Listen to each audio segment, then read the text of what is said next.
Shabbat Shalom. Our scripture reading for today is Revelation chapter 19, verses 11 through 16. And I saw heaven opened, and behold, a white horse, and he that sat upon him was called Faithful and True, and in righteousness he does judge and make war. His eyes were as a flame of fire, and on his head were many crowns, and he had a name written that no man knew, but he himself.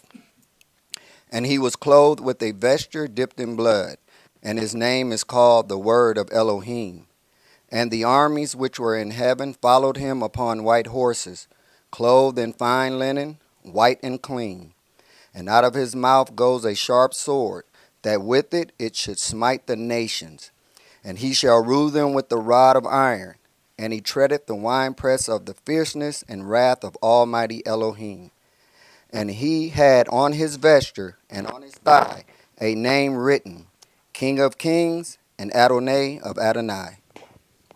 Shabbat Shalom, family. Our selection today, Ride On, King Yahshua.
The oracles of the UCI.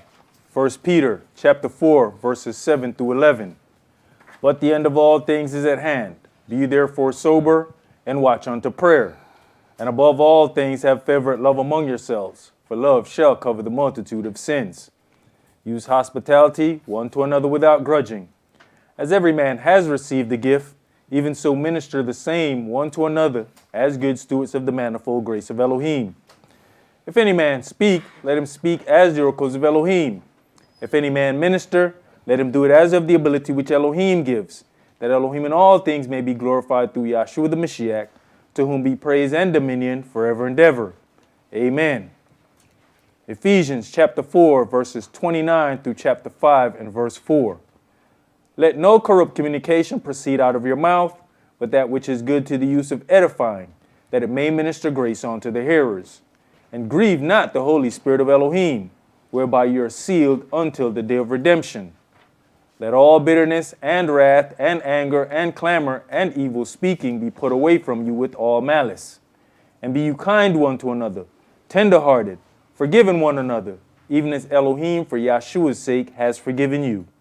Be you therefore followers of Elohim, as dear children, and walk in love, as the Mashiach also have loved us, and has given himself for us an offering and sacrifice to Elohim for a sweet-smelling savor.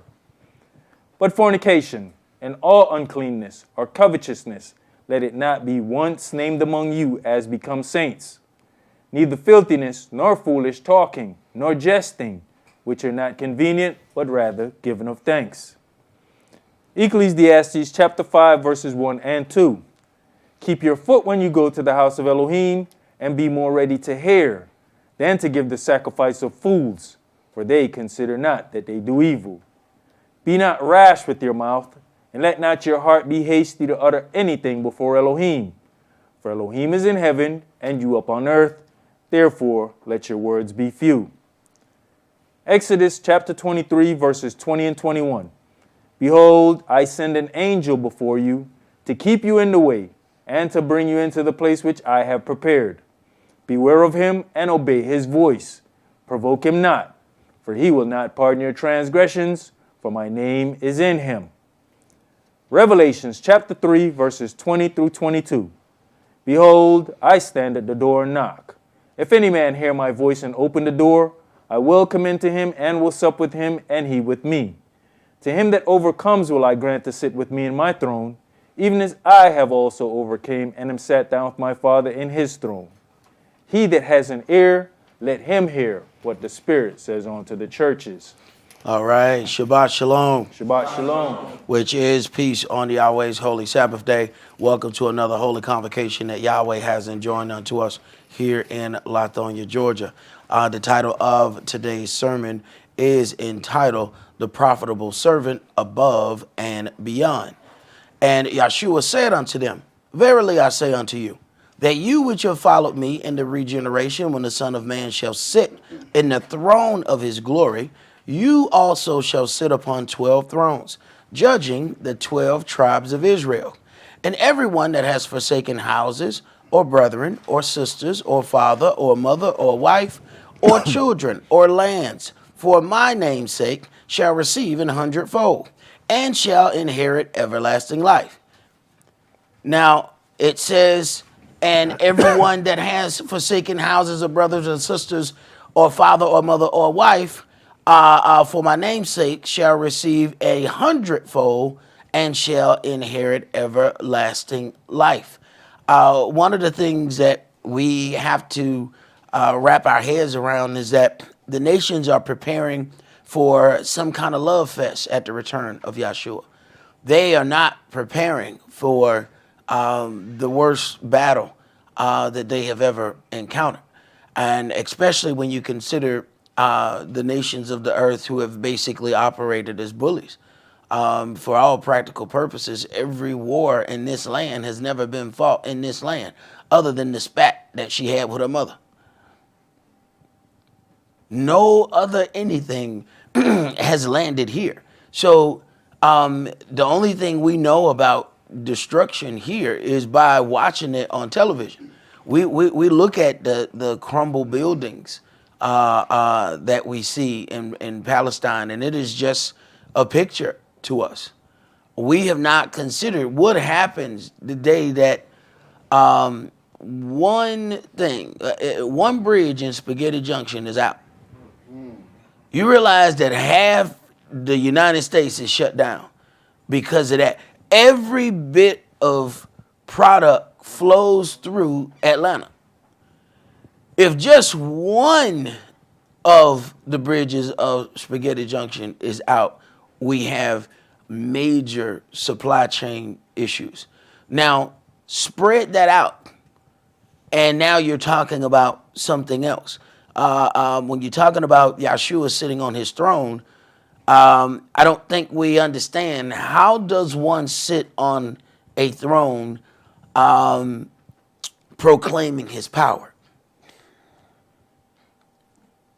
That's war. Nobody just lets you walk in and sit on the throne and command, and proclaim yourself king.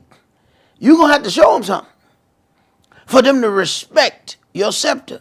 You're going to have to show them something for them to respect your seat of authority.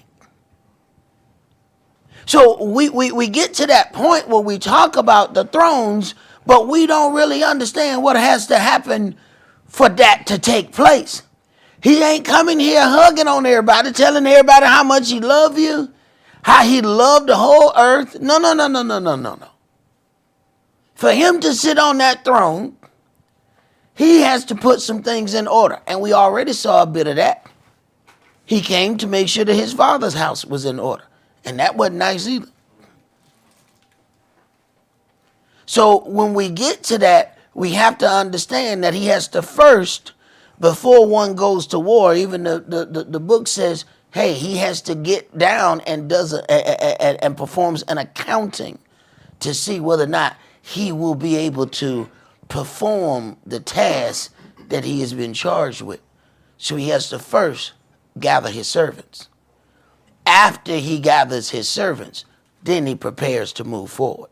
So let's begin today's sermon in Luke chapter 17. Luke chapter 17, and we're going to read verses 1 through 10.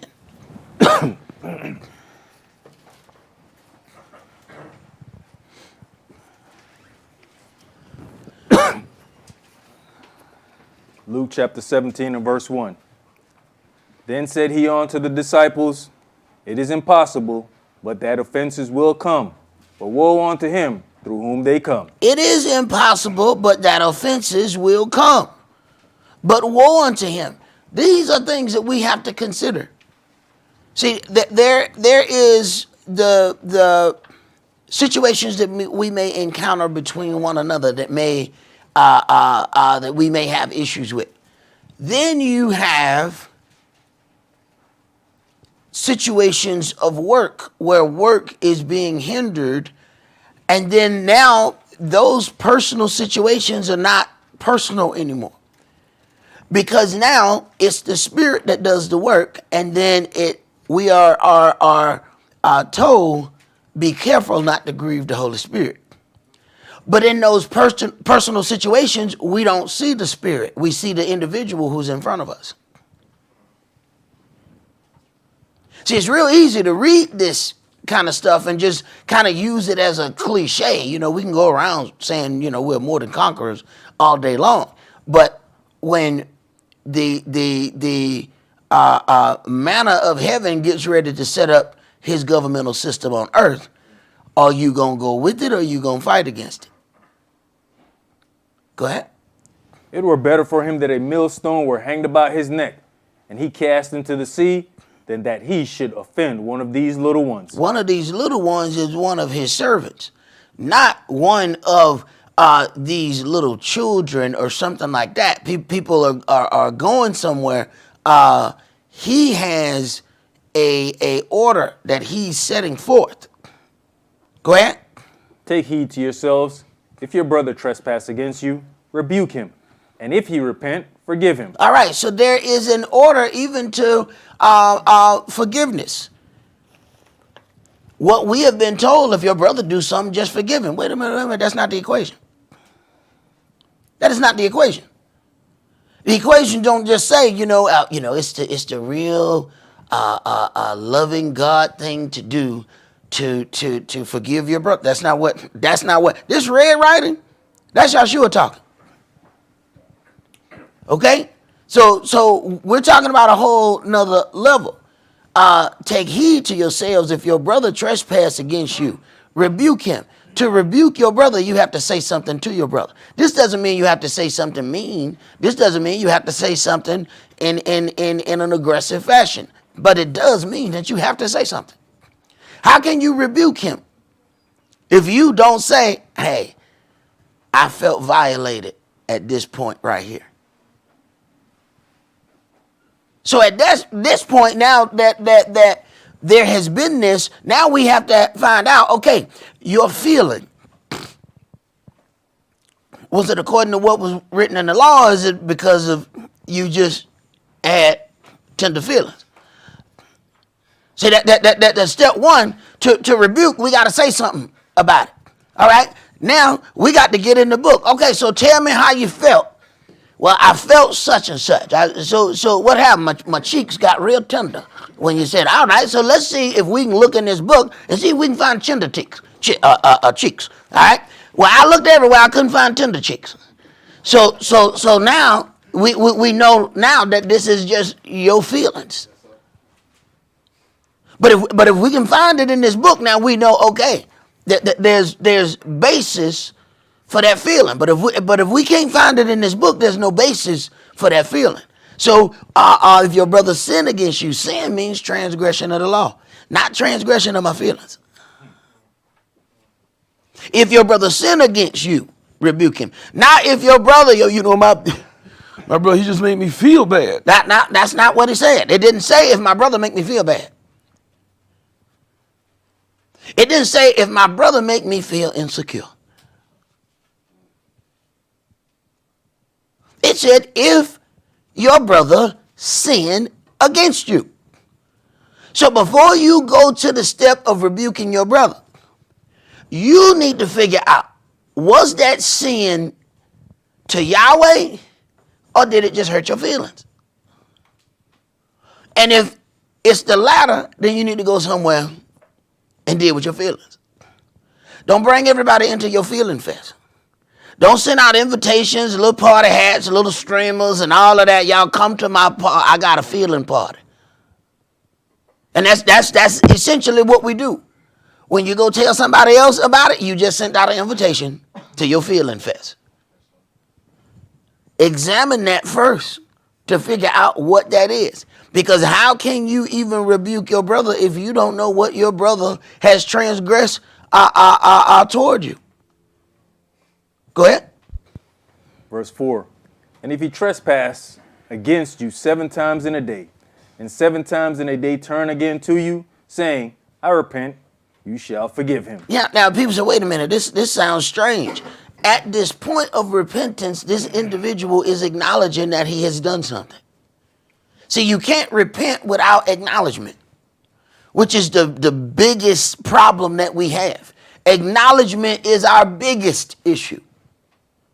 It is the first thing that when somebody says, I feel like I've been wronged, this is where we do the most right here to fight acknowledgement. We'll throw 82 other people under the bus to keep from acknowledging that we did something. And once we can get past that acknowledgement, now we can repent. Now we can say, you know what I did was wrong. I apologize. And I'll try my best not to do that again. See, what we think is just say, okay, he trespassed against you 7 times. That don't mean he's doing the same thing 7 times. You know how many ways it is to trespass against a brother?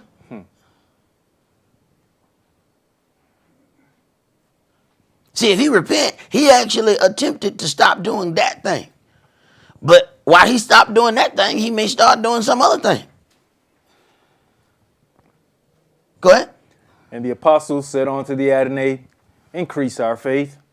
And the Adonai said, if you had faith as a grain of a mustard seed, you might say unto this sycamore tree, Be you plucked up by the root, and be you planted in the sea, and it should obey you. But which of you, having a servant plowing or feeding cattle, will say unto him by and by, when he comes from the field, go and sit down to meat? And will not rather say unto him, make ready wherewith I may sup, and gird yourself, and serve me, till I have eaten and drunken, and afterward you shall eat and drink. Does he thank that servant because he did the things that were commanded him? I think not. Right. Does he thank the servant because he did the things that were commanded him? When you are hired to do a job and you perform that job, do you require somebody to tell you thank you every time you do? If you the doorman and you open the door and you require 200 thank yous because you opened the door 200 times, that's something seriously wrong.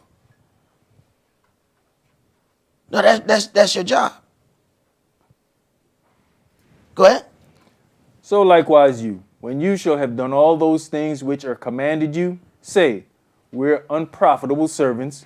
We have done that which was our duty to do. Right. So likewise, when you shall have done all these things which are commanded you. Once you take on a job, you have accepted all of the things that pertain unto that job. So when you do all of those things, you have done none but your duty. To go over and beyond is outside your job description. See, you don't get accolades for doing what's inside your job. Your accolades come for what you do outside your job. Let's go to Luke chapter 12. And Yahshua not picking just anybody. He's very particular about the kinds of individuals that he will allow to serve him.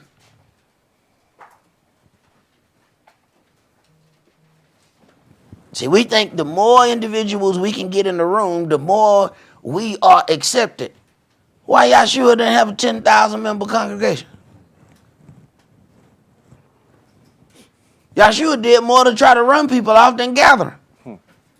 He asked them straightforward, does this offend you? He talked so harsh, the 70 left and didn't follow him no more. Now, I can see people today, well, you know, that ain't the way to build your congregation. If you're going to build it, you shouldn't, you shouldn't hurt their feelings. Tell Yahshua. Because at the end of the day, when you have a room full of seat dwellers, what do you actually have? He said point blank, you didn't follow me because of the miracles. You followed me because the multitude ate. They ate the loaves and was filled. Man, you followed me because you worry about if it's a meal. And I tell you, all you got to do, make an announcement. Say, tomorrow this time, we're going to all get back here and chop down that tree. See how many people show up. Next thing said, tomorrow this time, we're going to have cake. Watch and see you don't have 3 times the number. Cousin P gonna show up. What Cousin P? Who is that? Where he come from? Heard about the cake? Right. Luke chapter 12, let's start that at verse 35. Let your loins be girded about, and your lights burning. And you yourselves like unto men that wait for the Adonai, when he will return from the wedding, that when he comes and knocks, they may open unto him immediately. Blessed are those servants whom the master, when he comes, shall find watching. Verily I say unto you, that he shall gird himself and make them to sit down to meat, and will come forth and serve them. And if he shall come in the second watch, or come in the third watch, and find them so, blessed are those servants. Right. So then trying to figure out when the master is going to show up is a real bad process, because he knows the flesh of man. that man will attempt to be right when they think he's coming. When they thought there was going to be a serious computer crash in 2000, everybody started going to church. They went to church for about a month and a half. Then after that, they went right back to the club because they thought everything was going to go down. You think Yahweh and Yahshua don't know that? He says at a time when you think not, that's when I'm coming. All the big events going to come and go, come and go, come and go. As soon as you turn your head, there he is. Go ahead. And this know, that if the good man of the house had known what hour the thief would come, he would have watched, and not have suffered his house to be broken through. Be you therefore ready also, for the Son of Man comes at an hour when you think not. Then Cephas said unto him, Adonai, speak you this parable unto us, or even to all? And the Adonai said, Who then is that faithful and wise steward, whom his master shall make ruler over his household, to give them their portion of meat in due season? Blessed is that servant, whom his master when he comes shall find so doing. Of a truth I say unto you, that he will make him ruler over all that he has. But and if that servant say in his heart, My master delays his coming, and shall begin to beat the men servants and maidens, and to eat and drink, and to be drunken. Right. And how we do that today, shall begin to beat the men servants and the maidens. That means today we end up speaking harshly toward our fellow brothers and sisters. Because we don't think Yahshua on the way, so we can go ahead and say and do whatever that is that we want to do. Go ahead. The master of that servant will come in a day when he looks not for him, and at an hour when he is not aware, and will cut him in sunder, and will appoint him his portion with the unbelievers. Right. See, pretenders have to try to figure out the time. Workers don't have to try to figure out what time it is. They don't have to try to figure out, you think he might come now. They're not even considering that situation. Why? Because they're too busy doing what they're supposed to be doing. But scammers trying to figure out how busy they can look when Yahshua appears. Workers not even trying to figure that out. They're not looking at their watch. They got a duty. They said, when you leaving? When I finish doing this? What difference do I make what time it is? I ain't finished doing it. I may finish early. I may finish late. But that's my task. The hireling is constantly looking at the clock. I'm only on till 3. I'm only on till 3.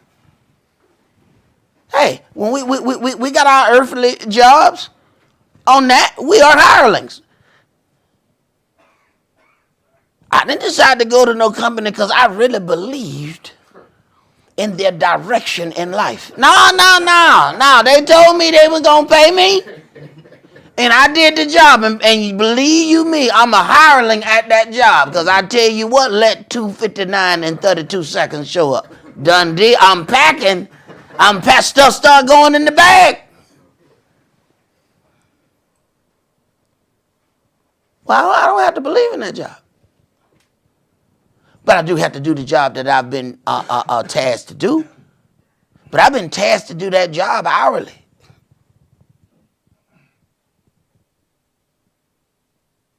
We have to consider that when we take on a position with Yahweh Elohim.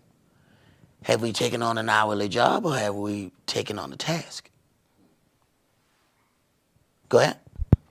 And that servant, which knew his master's will, and prepared not himself, neither did according to his will, shall be beaten with many stripes. But he that knew not, and did commit things worthy of stripes, shall be beaten with few stripes. Shall be beaten with a few stripes. Let me tell you something. It's the reason why you have that burning in your spirit that you want to move, that you want to do something. He is giving you understanding, and you shall be judged accordingly. And what we do, hang out with some of the least of our friends, and think that we gonna be judged the same way they are. Oh no, no, no, no, no, no, no. Oh no, you getting beat with many stripes. See, you hang out with these people, they know nothing. You can't stop knowing. You try to run away from the information and fall right into it.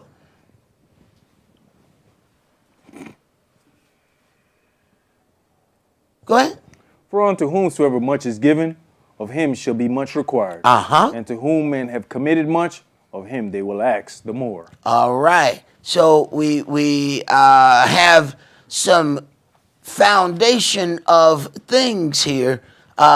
Just trying to get an understanding of Yeshua's ministry and what it is he's doing. Let's go to Matthew chapter 25.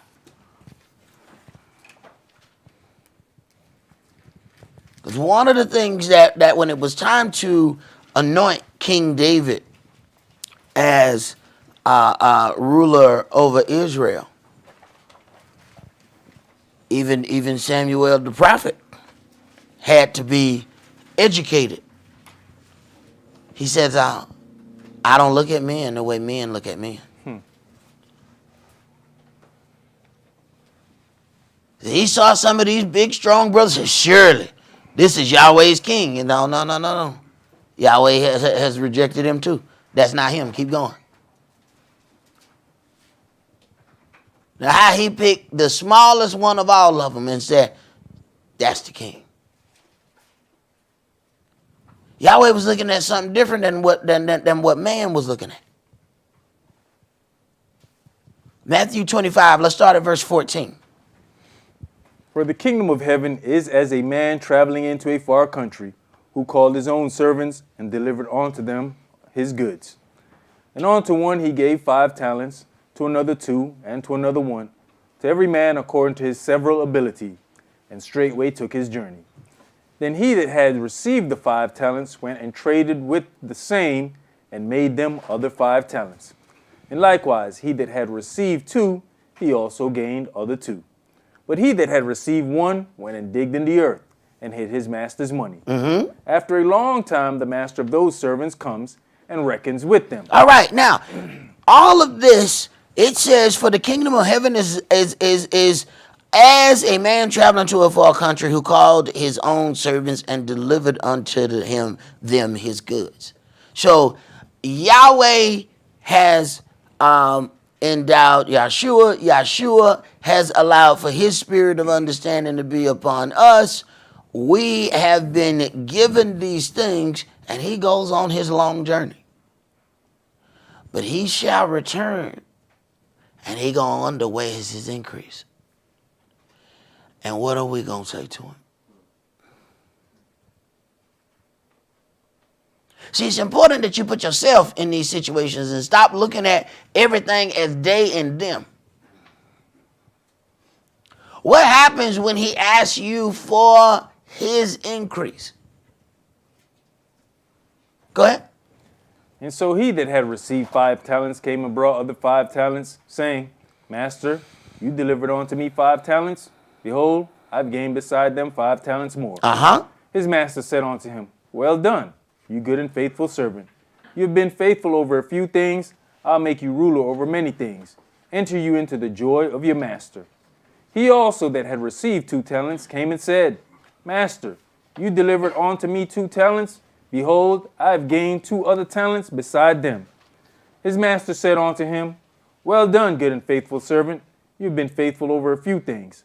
I'll make you ruler over many things. Enter you into the joy of your master.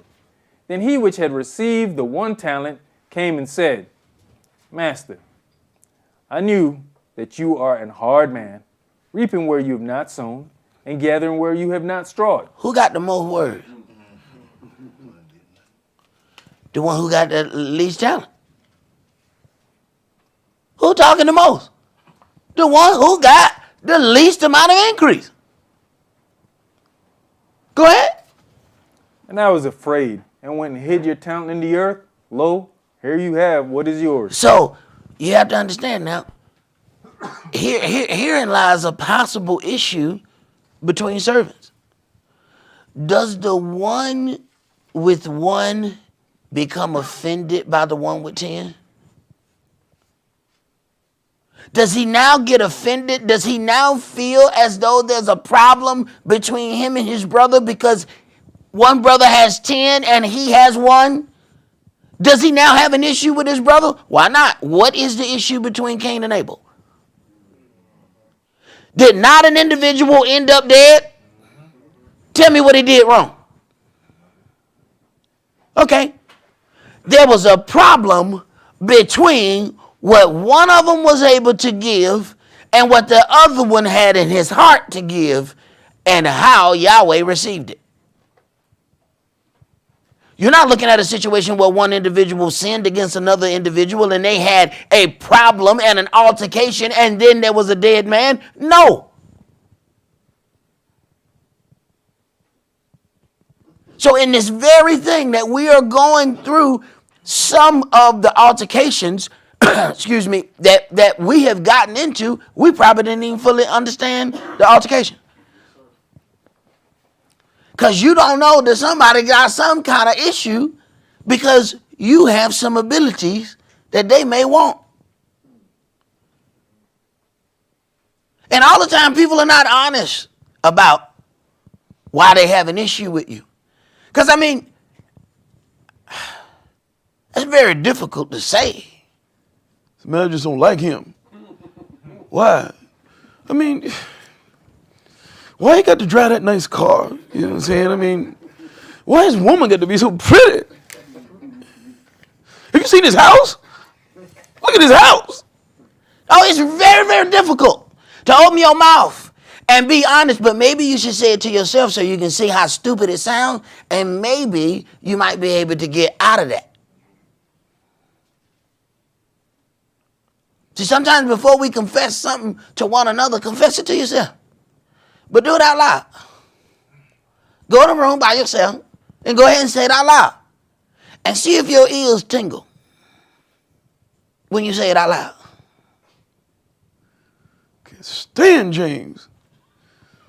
He's got those Jordans. All right. Now, you should hear it. Man, I sound stupid. All right. Self-check going.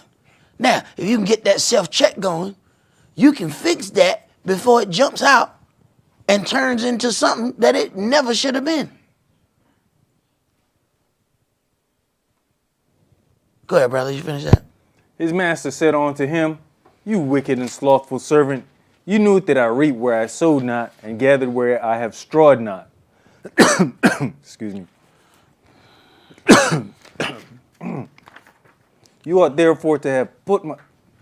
Excuse me.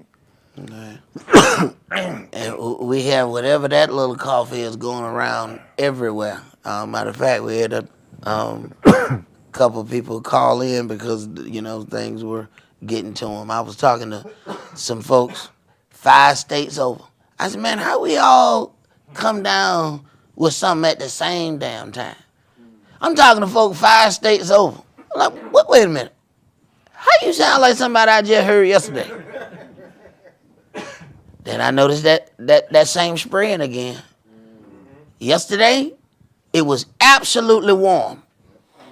The beginning of how get colder later on in the day than it was in the beginning of the day. We got on t-shirts and we out there in the backyard. Later on in the day, we got to put on a jacket. How we put on the jacket later on? You can see the sun distantly is completely muffled and covered by that little fake cloud. But it's absolutely warm. And I mean, the sun ain't got all the way up. Warm, feeling good. Next thing you know, it's cold. These people, if Yahweh don't come do something, they going to destroy the whole earth. Because I guarantee you there are health ramifications from all that stuff that's being sprayed. I guarantee you there's something, and by the time we figure it out, it's going to be too late. But I guarantee you it's something to it.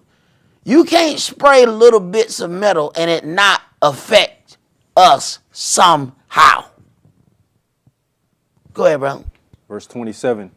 You ought therefore to have put my money to the exchangers, and then at my coming I should have received mine own with interest. Uh-huh. Take therefore the talent from him, and give it on to him which has 10 talents. So now you really got a schism now.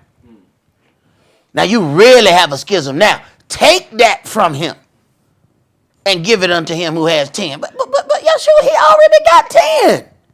Well, now he got 11. Go ahead. For unto everyone that has shall be given, and he shall have abundance. But from him that has not shall be taken away even that which he has. And cast you the unprofitable servant into outer darkness, there shall be weeping and gnashing of teeth. See, one of the things that we have to consider that as Yeshua is picking his servants, as he's picking those things, he's doing that with a system. When you deal with the whole 10 virgins, it says the kingdom of heaven is likened unto a man who's going to a wedding, and he has 10 virgins, but he know all 10 of those virgins ain't quite right. So he delays his coming purposely. He purposely allows it to get dark, thereby exposing the virgins who have lamps so they fit the part in look. But when it get dark, you find out that there's no oil in their lamps. But you know, as long as it's daytime, the foolish virgins look just like the wise. That means there has to be some kind of prescribed darkness for us in our life at some point. Because you need to see who really has a light and who don't.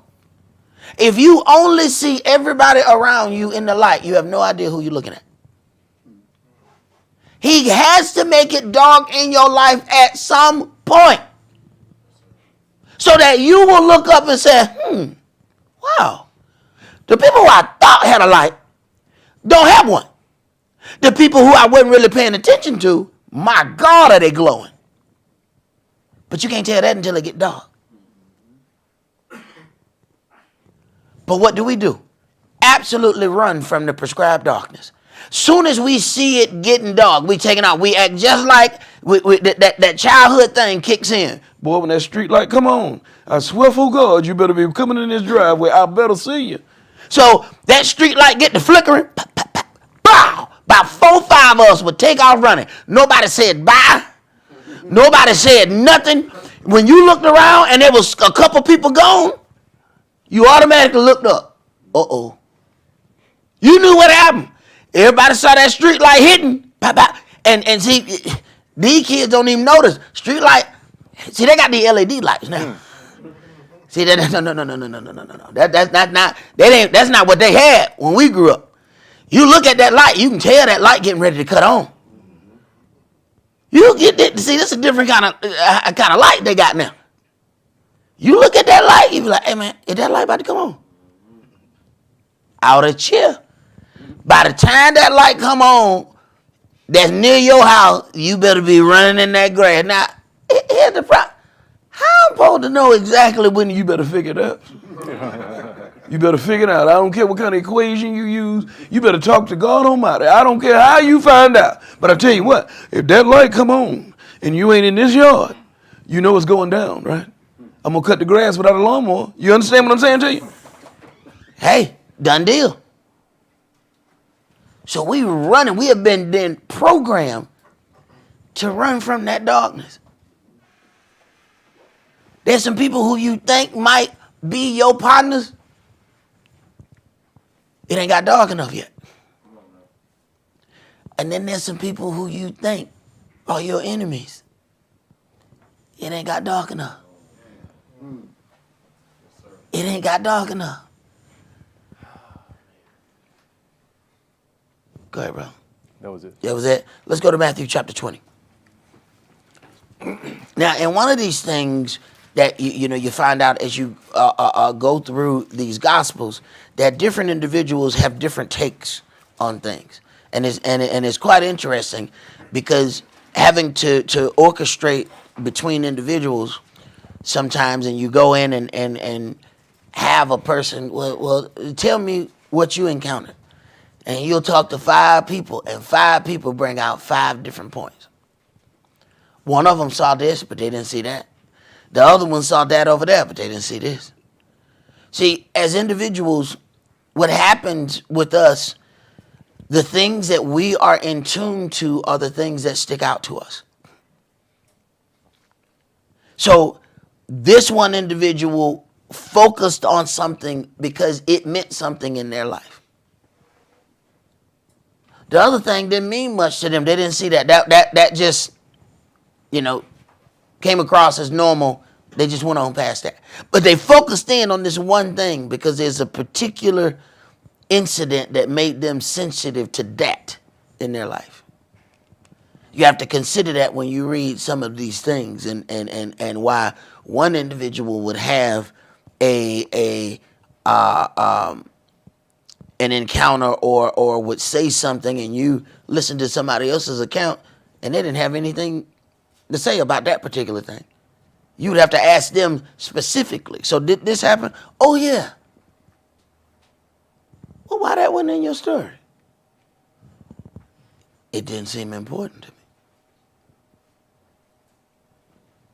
Let's go Matthew chapter 20. Let's start that at verse 1. For the kingdom of heaven is like unto a man that is an householder, which went out early in the morning to hire laborers into his vineyard. And when he had agreed with the laborers for a penny a day, he sent them into his vineyard. Now, you notice it says, the kingdom of heaven is likened unto a man. Now, understand now, all of these things that we keep likening the kingdom of heaven to, you notice these people doing some kind of work, right?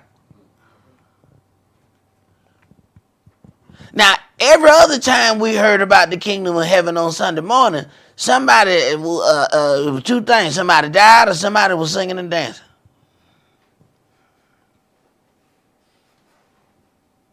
Now, wait a minute. Now, this New Testament, now we read the same New Testament. Every time we talking about the kingdom of heaven, somebody working. So who the hell are these singing and dancing people? How they getting there? Because he keeps talking about work. Dealing with the talents. Now he's talking about finances. And handling your finances right.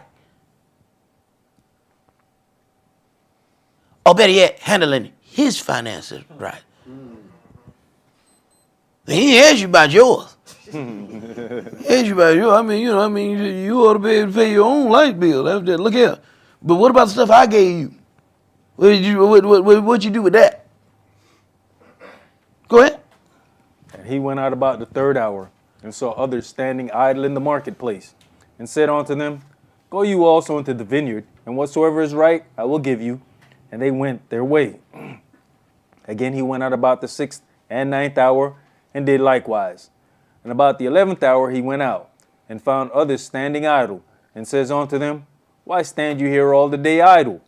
They say unto him, Because no man has hired us.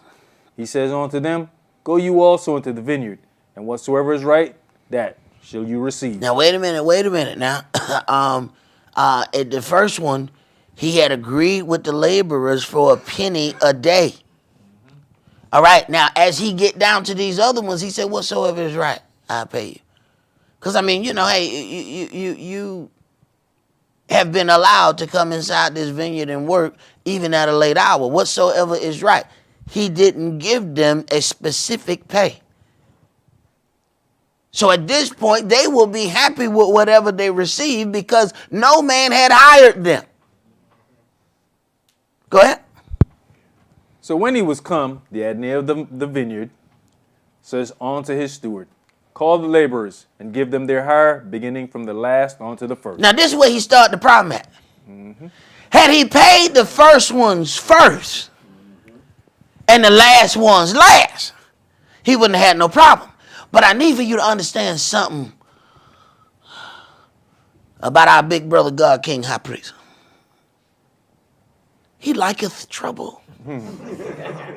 I need for you to understand that because these people, what he says, I came not to bring peace, but a sword. You need to understand who it is you say you worship.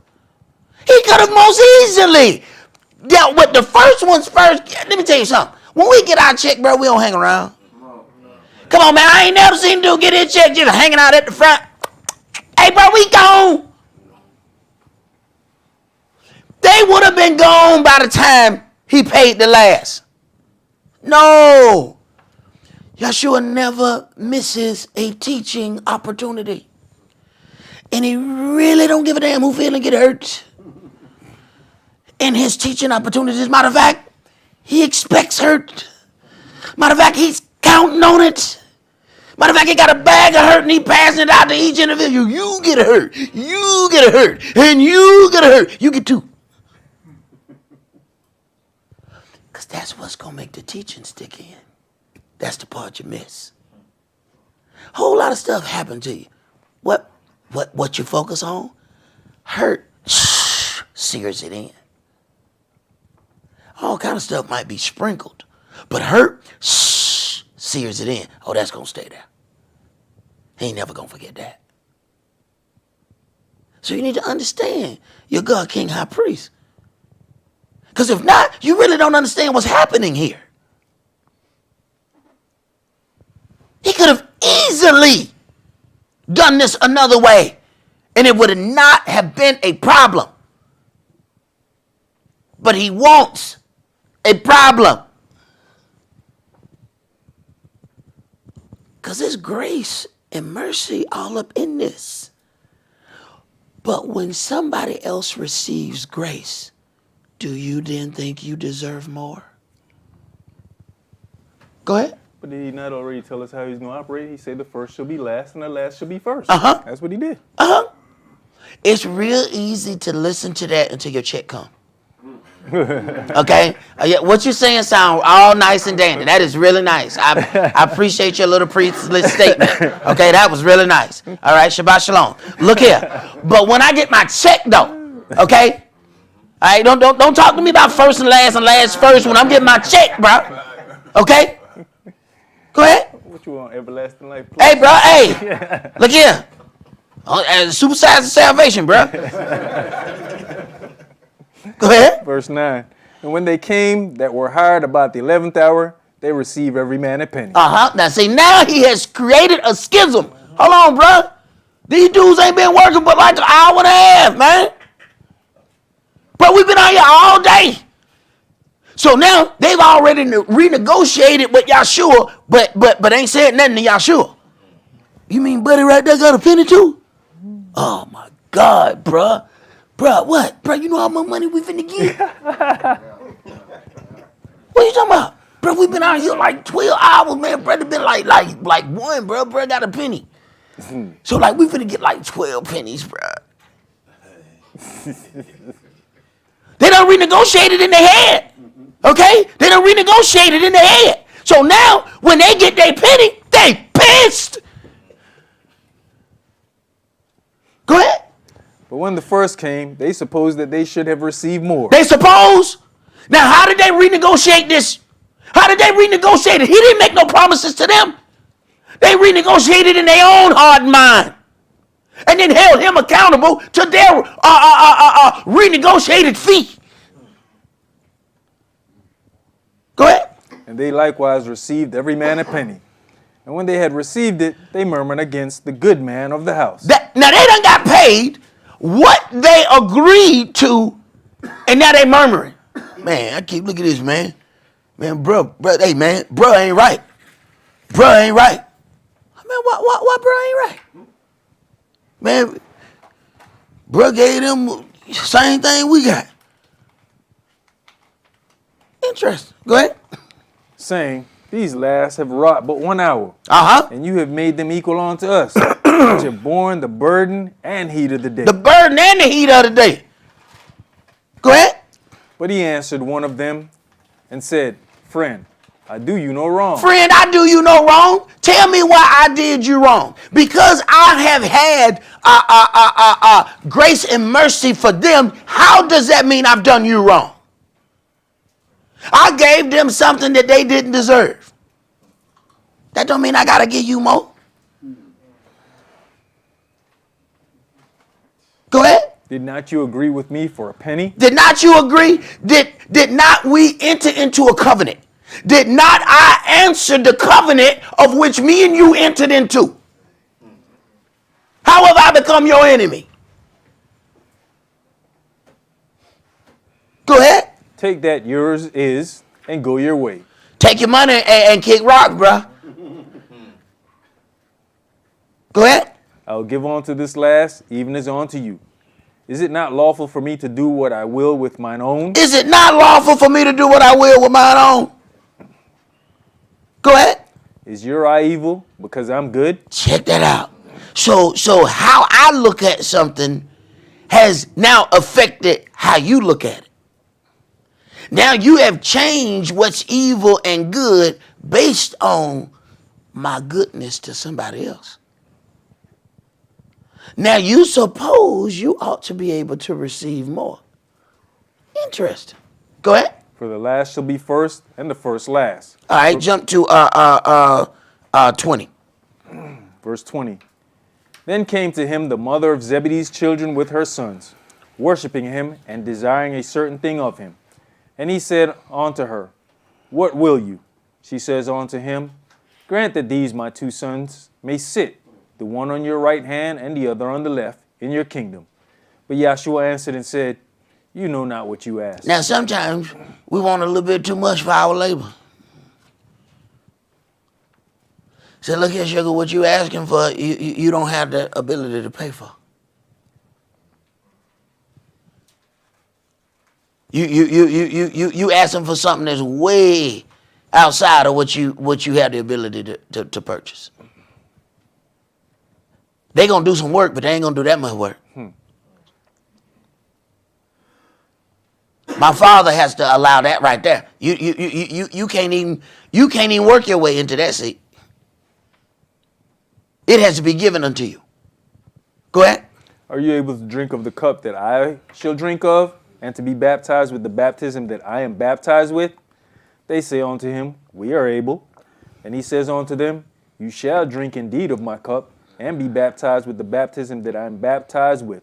But to sit on my right hand and on my left is not mine to give, but it shall be given to them for whom it is prepared of my Father. Uh-huh. And when the 10 heard it, they were moved with indignation against the two brethren. Now, you notice how quick we are to say that we can deal with something. Are you able to be baptized with the baptism that I... Oh, yeah, we able. Man, you don't even understand what you're agreeing to. Go ahead. But Yahshua called them unto him and said, You know that the princes of the Gentiles exercise dominion over them, and they that are great exercise authority upon them. But it shall not be so among you. But whosoever will be great among you, let him be your minister. A minister is a servant. Go ahead. And whosoever will be chief among you, let him be your servant. Even as the Son of Man came not to be ministered unto, but to minister, and to give his life a ransom for many. Uh-huh. All right. Let's go to Matthew chapter 21. And we're going to start that at 12. 21 and verse 12. Matthew chapter 21 and verse 12. And Yahshua went into the temple of Elohim, and cast out all them that sold and bought in the temple, and overthrew the tables of the money changers, and the seats of them that sold doves. Wait a minute. You go in the majority of churches and everything in there for sale.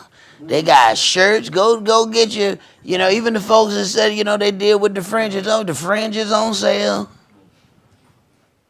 You got certain little colors you got to wear, that's on sale. You go in the Sunday morning church, they gave you about 4 scriptures that Sunday morning, half, and you got to pay $59.95 for the rest. That's on the DVD. Everything for sale. Yahshua comes in and starts turning tables over. I don't think he cared about being liked. Because somebody who wants to be liked probably smoothly enters into this conversation.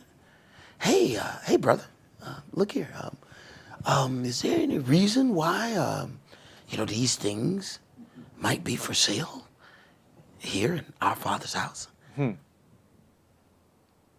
It's, but why would these, these things? I know that sacrifices are supposed to be, made, but why are these things here for sale? He could have very articulately expressed that those things should not be there. But I think they got the point when he took the table and threw it. I think everybody, there was no question whatsoever that he was unhappy when the money and the table flew.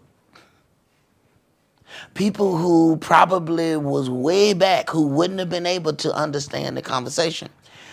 We understand table turnover. Table turnover it speaks in every language. You don't get your table turned over in Spanish. You don't get your table turned over in German. You don't get your table turned over in Hebrew. Damn it, you get your table turned over. All right? And everybody who speaks everything understood. Damn, they turned over that table. And so everybody that saw it understood that. Done deal. So why have a conversation when he's trying to get into the mind? And if you got this vast area, people from half a mile away understood, oh, I don't know what that is, but he was pissed about that right there. And then in other places it says he took some cords, wrapped those together, and started swinging them and running them out. I done had to ask some people to leave. I ain't really, maybe I need to step up my game. You know what I'm saying? I need to get me some cords and start swinging them. No. You getting out today, right now. It's serious business right here. Yahshua didn't say, you know what? Next Sabbath, don't even come back. No. He said, you leaving here right now. Right now. Go ahead. And said unto them, it is written, my house shall be called the house of prayer, but you have made it a den of thieves. And the blind and the lame came to him in the temple, and he held them. And when the chief priests and scribes saw the wonderful things that he did, and the children crying in the temple, and saying, Hosanna to the Son of David, they were sore displeased. And said unto him, heareth you what these say? And Yahshua says unto them, yea, have you never read, out of the mouth of babes and sucklings you have perfected praise? Right. Now, what did it say about it? It said, even when they offered Yahshua up, it says for envy they had offered him up. What do we have? A problem with works. He was able to do, they are the ones who are supposed to have the authority, but then he can do things that they can't. Now, we have a problem. It's your talents all over again. Go ahead. And he left them and went out of the city into Bethany, and he lodged there. Now in the morning, as he returned into the city, he hungered, and when he saw a fig tree in the way, he came to it, and found nothing thereon, but leaves only, and said unto it, let no fruit grow on you henceforth forever. And presently the fig tree withered away. Right. You don't know at what season your Adonai comes to expect some increase from you. Don't matter if it's in season or not. Consider something. If he gave one brother 5 talents, at the end he has gained 5 more. At any part of that season that he shows up, he has some increase for him. He might not have all the 5, but he has something. That means at any part of the journey, there's some kind of profit. Don't matter where it's in season. You can argue, yeah, but it ain't the time of fig. So, man, how the fig tree gonna produce figs when it ain't time? That fig tree should have had a food dehydrator or something. Look, I got some old figs from last year. These perfectly good, Yahshua. Go ahead and get those. Ain't they tasty? It's a little rubbery because, how the dehydrator work. Done deal. You better have something. Go ahead. And when the disciples saw it, they marveled, saying, how soon is the fig tree withered away? Yahshua answered and said unto them, Verily I say unto you, if you have faith and doubt not, you shall not only do this which is done to the fig tree, but also if you shall say unto this mountain, Be you removed, and be you cast into the sea, it shall be done. Look at how fast the fig tree withered after Yahshua has absolutely nothing to do with it. Watch and see as folks decide that they're not going to do the jobs that Yahweh has given them. Pause for a minute. Go check them out in about 6-7 months. You don't believe? Just a ghetto experiment. Just what? Just what? You ain't got to say nothing. Just what? Right. How soon the fig tree withereth. Go ahead. And all things whatsoever you shall ask in prayer, believing, you shall receive. And when he was come into the temple, the chief priests and the elders of the people came unto him as he was teaching, and said, By what authority do you these things? And who gave you this authority? And Yahshua answered and said unto them, I also will ask you one thing, which if you tell me, I in likewise will tell you by what authority I do these things. The baptism of Johanan, whence was it? From heaven or of men? And they reasoned with themselves, saying, If we shall say from heaven, he will say unto us, Why did you not then believe him? But if we shall say of men, we fear the people, for all hold Johanan as a prophet. And they answered Yahshua and said, We cannot tell. And he said unto them, Neither tell I you by what authority I do these things. Now look, they hailed Johanan as a prophet. See, Johanan had more priestly bloodline than Yahshua. They respected him more.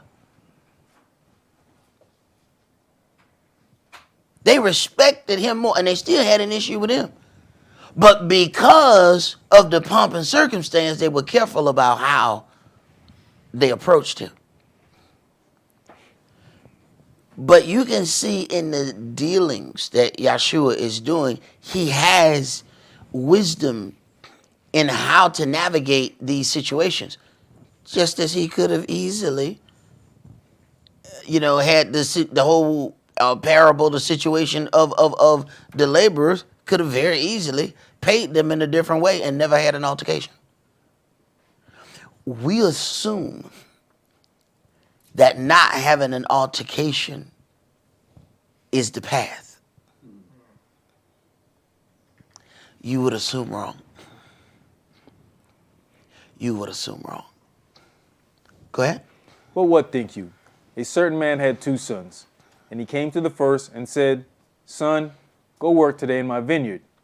He answered and said, I will not. But afterward he repented and went.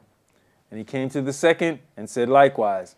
And he answered and said, I go, sir, and went not. Whether of them 2 did the will of his father? They say unto him, the first. Yahshua says unto them, Verily I say unto you, that the publicans and the harlots go into the kingdom of Elohim before you. Wait a minute. The publicans and the harlots go to the kingdom of Elohim before you.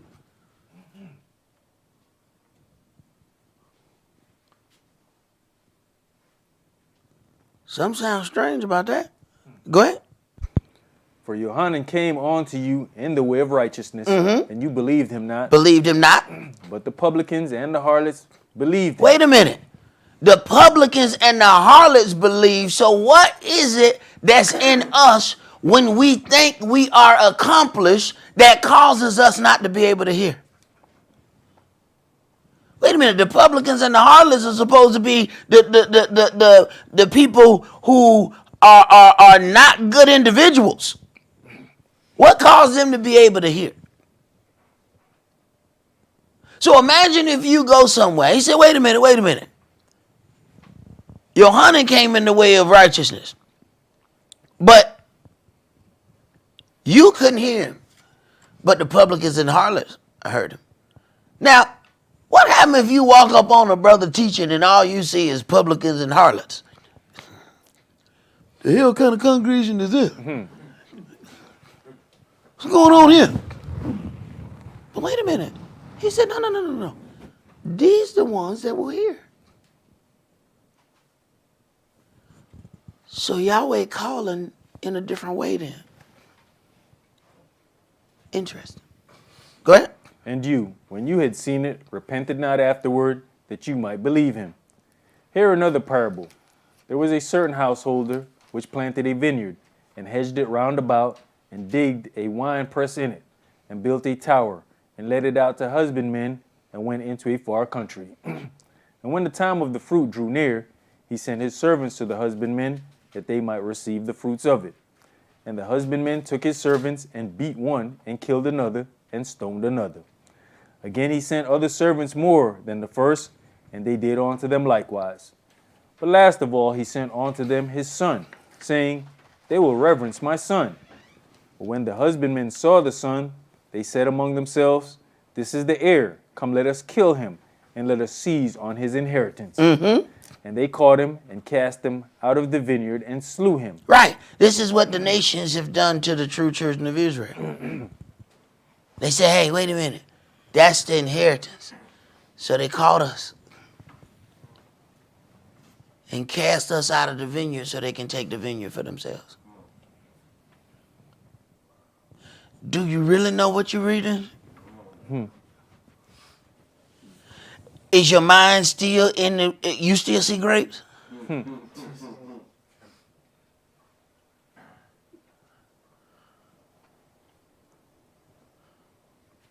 Go ahead. When the master thereof of the vineyard comes, what will When Yahshua return, go ahead. he do unto those husbands? What is he going to do unto them people? Go ahead.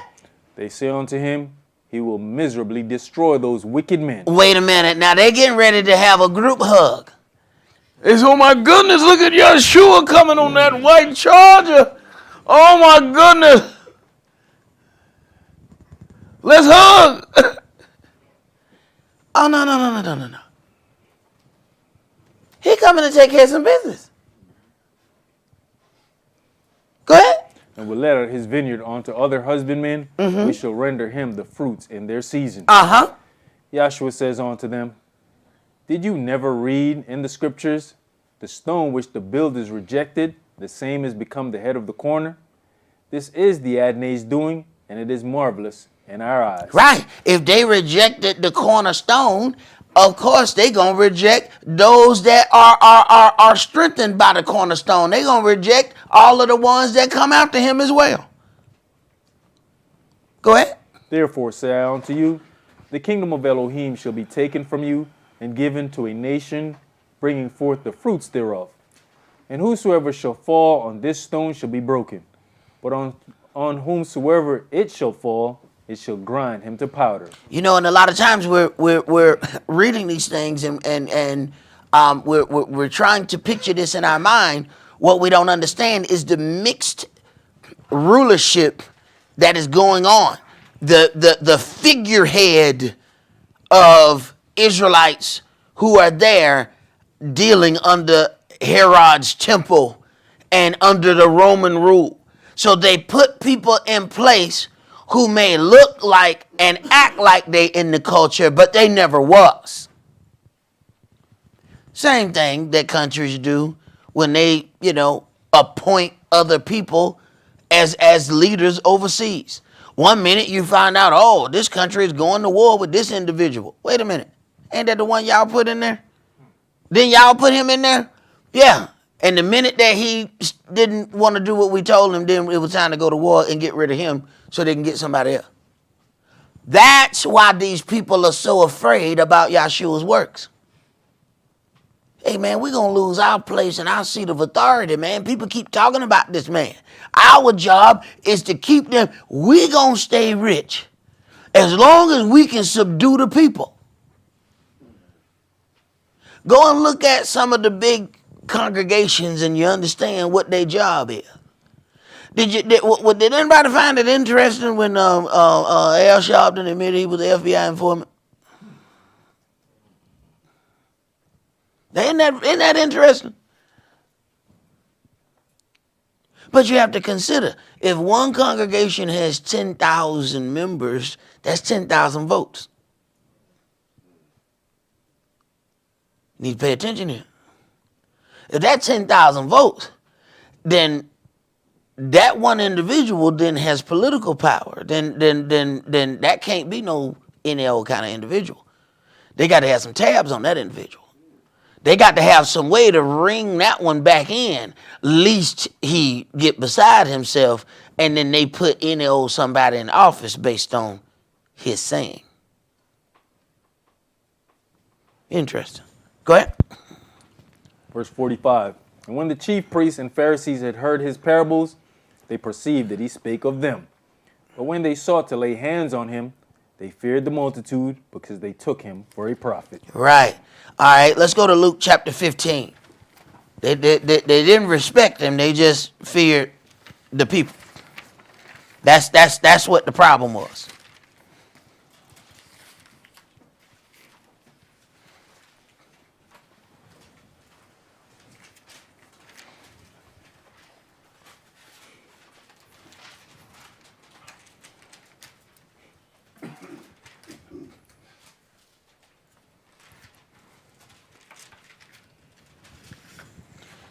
Luke chapter 15, and let's start that at verse 11. And he said, a certain man had 2 sons. And the younger of them said to his father, Father, give me the portion of goods that falls to me. And he divided unto them his living. And not many days after, the younger son gathered all together, and took his journey into a far country, and there wasted his substance with riotous living. And when he had spent all, there arose a mighty famine in that land, and he began to be in want. Now, the famine didn't come until after he spent all his money.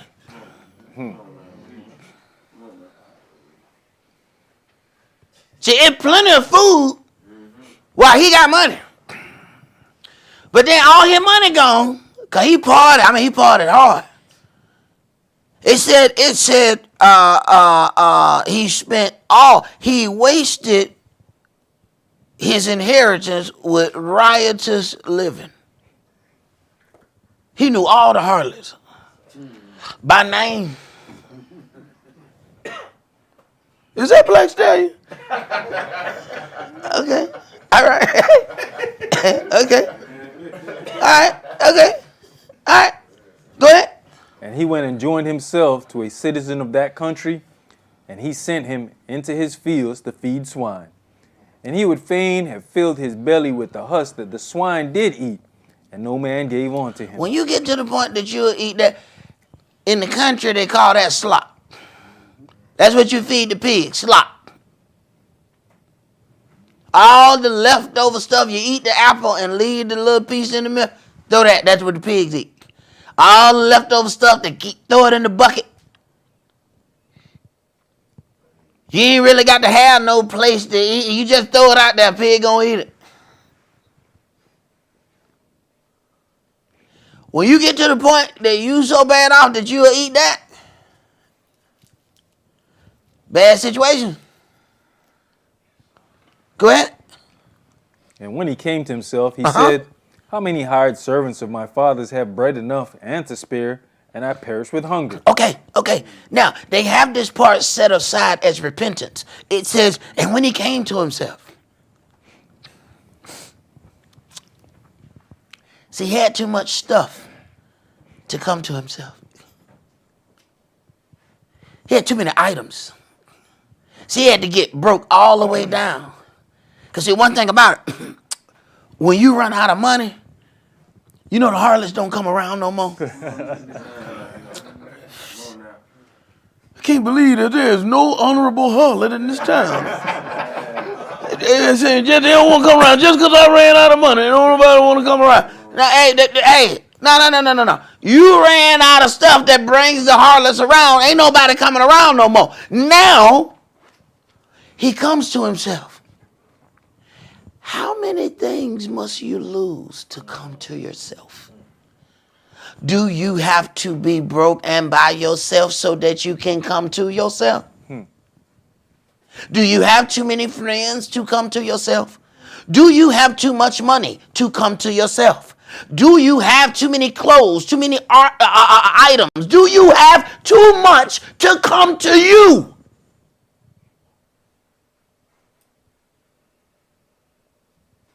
Whatever it takes for you to come to yourself, That's what he got to take. You decide what you left with. He's not deciding that. You deciding that.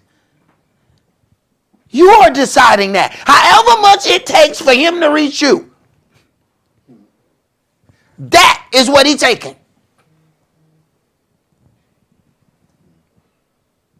You think, oh, Yahweh took all this. No. You took this. He didn't take this. You took this. Because it took this for you to come to yourself.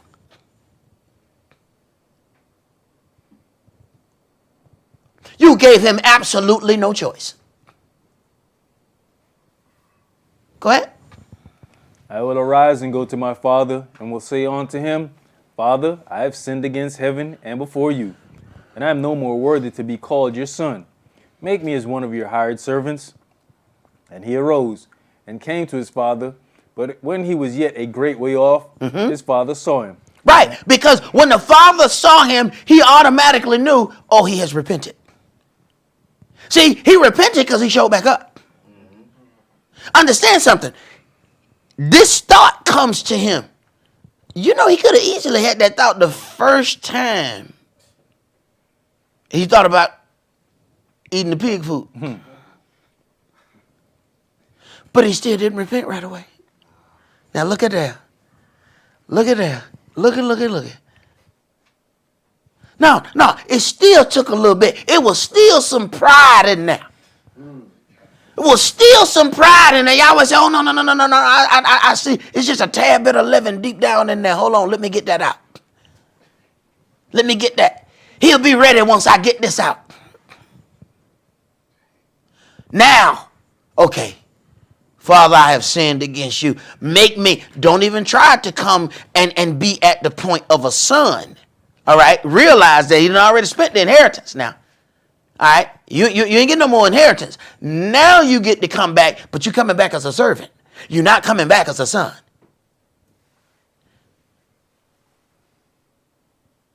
You're not coming back as a son. You're coming back as a servant.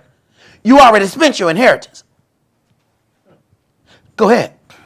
And had compassion, and ran and fell on his neck and kissed him. And the son said unto him, Father, I have sinned against heaven and in your sight, and am no more worthy to be called your son. But the father said to his servants, Bring forth the best robe, and put it on him, and put a ring on his hand, and shoes on his feet. Now this is about to cause an issue now, because this is the individual who has wasted his inheritance with riotous living. But it looked like it's about to be a celebration. Go ahead. And bring hither the fatted calf, and kill it, and let us eat and be merry. For this my son was dead, and is alive again.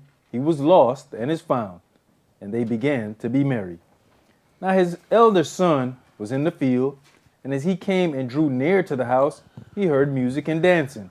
And he called one of the servants and asked what these things meant. Now imagine, now you still out in the field. You wait a minute, I didn't get invited.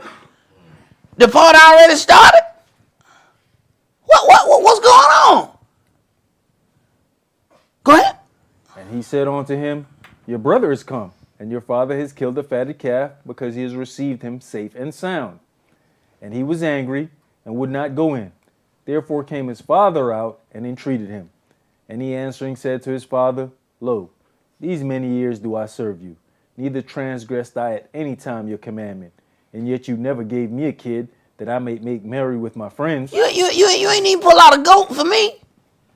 You done pulled out the fatted calf for this guy. Go ahead. But as soon as this your son was come, which has devoured your living with harlots, you have killed for him the fatted calf. He has devoured your living with harlots. Go ahead. And he said unto him, Son, you are ever with me, and all that I have is yours.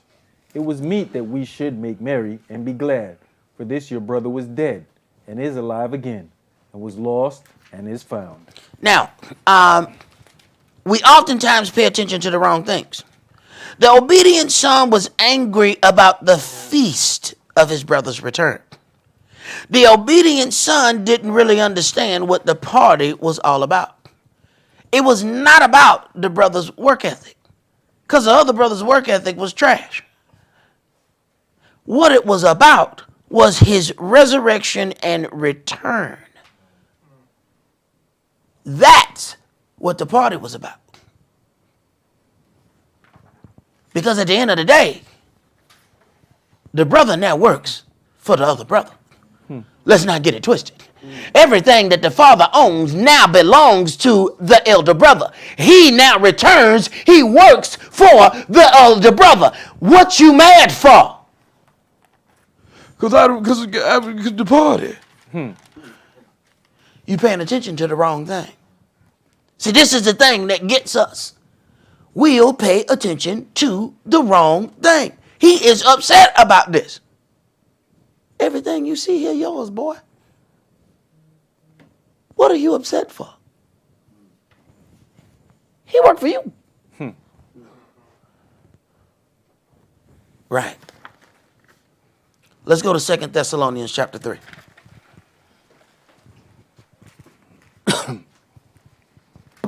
The inheritance don't self-reproduce. Now, once you spent that, you spent.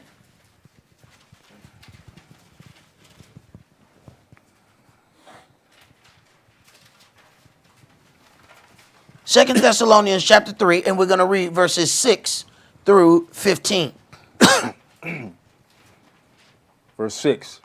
Now we command you, brethren, in the name of our Adonai Yahshua HaMashiach, that you withdraw yourselves from every brother that walks disorderly and not after the tradition which he received of us. You know, part of the things that we will end up encountering that when we have a culture, but people will say, you know, those are socks rules. They don't understand that we have a culture. We have a way that we operate, from how we dress to how we carry ourselves. That's part of our culture. These ain't socks rules. It says, I command you that you withdraw yourself from every brother that walks disorderly and not after the tradition which he has received of us. If they decide that they can't walk into this culture, they need to walk somewhere else. If it bothers you to be admonished about walking in the culture, you need to walk somewhere else. Go ahead. For yourselves know how you ought to follow us, for we behaved not ourselves disorderly among you. Neither did we eat any man's bread for naught. Neither did we eat any man's bread for naught. They said, look, we ain't trying to hustle you. But you can see the hustle in some individuals. You can see the hustle all the way long.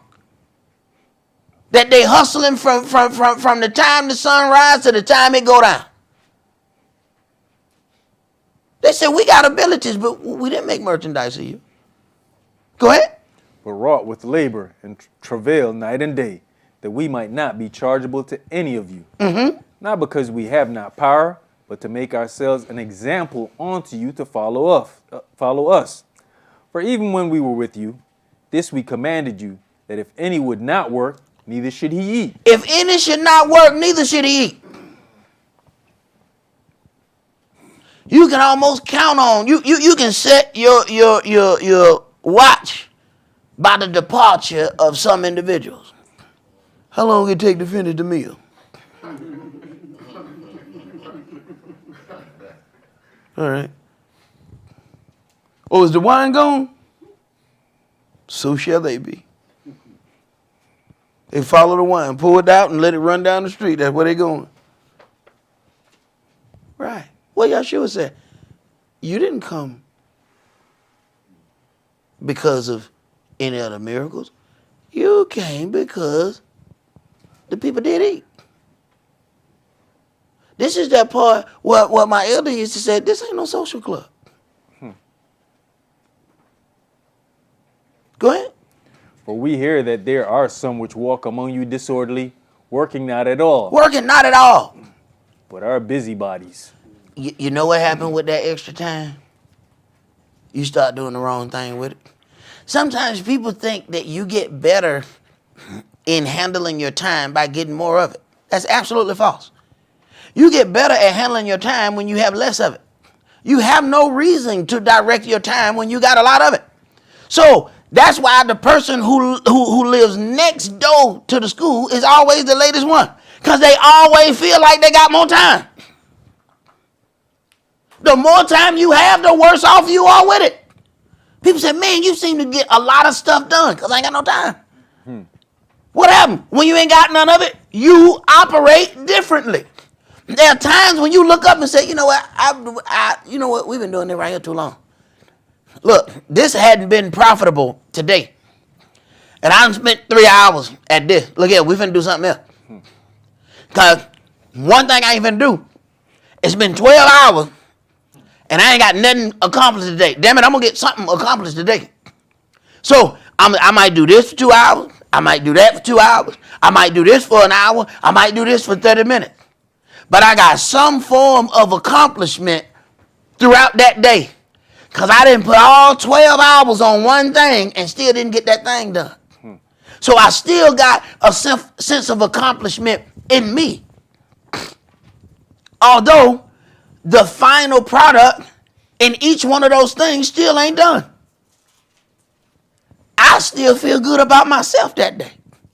See, when you don't, you carrying around from day to day and you ain't feeling good about yourself. And eventually it shows. It shows on your countenance. So you got to learn, break that up. If the only goal you have, it take 10 years to reach, you better find you some more damn goals.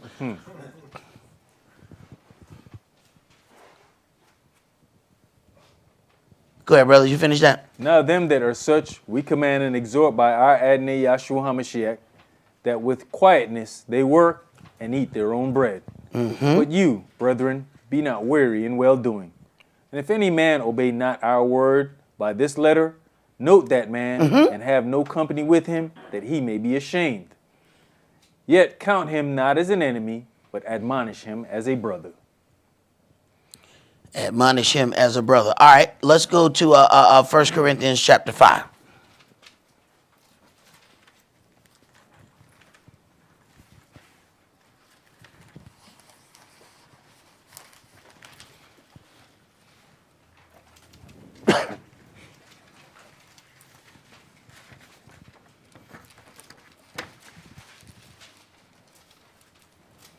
First Corinthians chapter 5 and verse 1. It is reported commonly that there is fornication among you, and such fornication as is not so much as named among the Gentiles, that one should have his father's wife. And you are puffed up, and have not rather mourned that he that has done this deed might be taken away from among you. Right. So then what's going to happen is they're backing this. Look, man, this is that part where we think when we're being neutral that we're being, safe with everything and everybody. No. You're puffed up. Because this individual should be removed from you. But, I don't want to get in nobody's business. I leave people, I just, what I'm saying? What I do, I just let people live. And I, just live and let live. That's my motto. I said, no, I ain't going to get in that.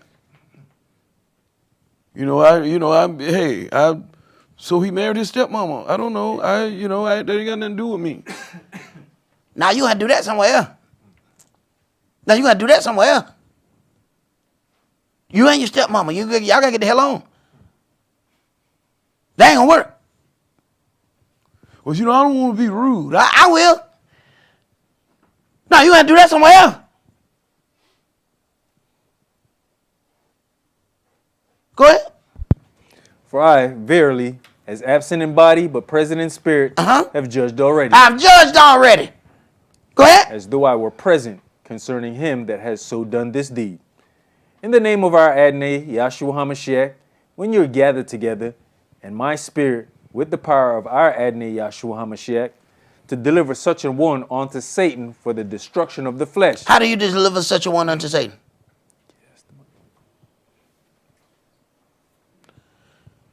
Show on the other side of that door. You remember what the other side of that door looked like? Let me show it to you. Go back out there in them streets. Have a walk with Satan. So that you learn not to blaspheme. Because guess what? the more you stay around and accept it, you are condoning every action that they're making. If that person is doing whatever, you are saying every time you hang out with them, it's okay. Well, this individual, I know that they, saying that they raped some people. Well, you are condoning every last bit of it. Every last bit of it, you are condoning. How do you know that they have repented of anything? Have you even had a conversation about it? Have you asked anything? Well, I don't want to get in nobody's business. Well, understand something. The people who do know what that individual has done, do you understand what they now think of you? Because if they know what that individual has done, and they see you with them every day, what do they now think about you? Right. Now, would they be wrong to have that thought about you? Now you feel like, no, man, they judging me. Well, wait a minute, man. If I saw 4 people walking down the street with a fireman outfit on, am I wrong? Because I said, excuse me, y'all, it's a fire over here. They said, man, we ain't no fireman. We just left from Party City. Am I wrong? Hell, y'all got on a fireman outfit. Am I wrong to assume that? Well, you have to understand. If you walk with a group of those individuals, this is what they think of you. And how is anybody wrong? Does not we, hear all the time, birds of a feather flock together? That sounds like just a cliche. Sit back and watch. See how many different birds you see flying together. Sit back in the backyard and watch. See, don't the little red-headed birds fly with other red-headed birds? See if the little blue-beaked birds fly with other blue-beaked birds. See if them jet black ravens, see if you ever see them hanging around with the pigeons. If they do, they eating one of them.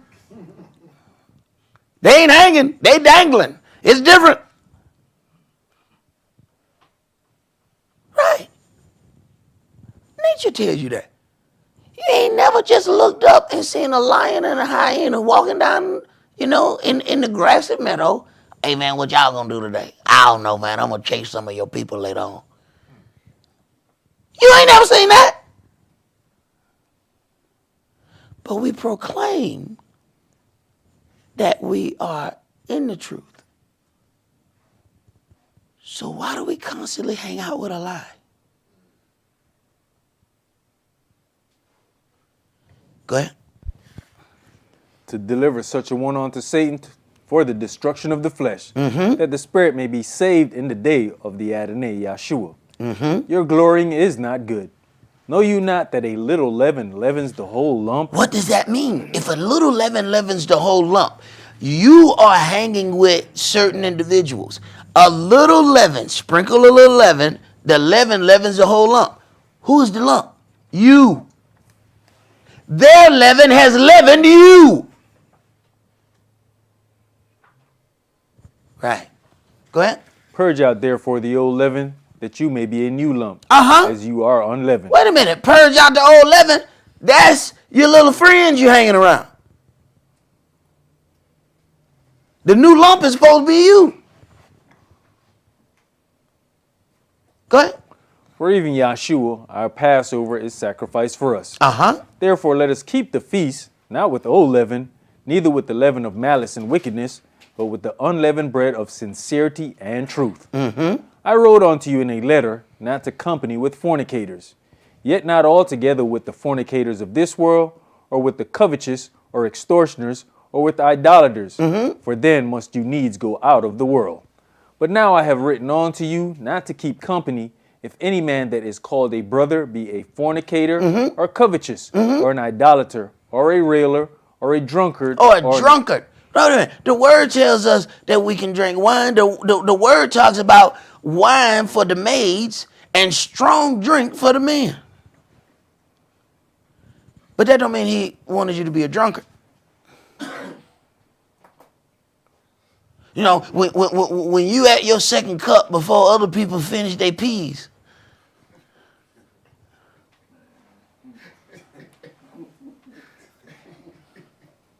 You're a drunkard. He said you got to get rid of them. And what you do is you watch and see how many times does this occur. How many times does this occur? When it happened 1, 2, 3, 4, no, those are not coincidences. That's how this individual operates. Whenever somebody can be so bold, I mean, you got no smoking signs everywhere.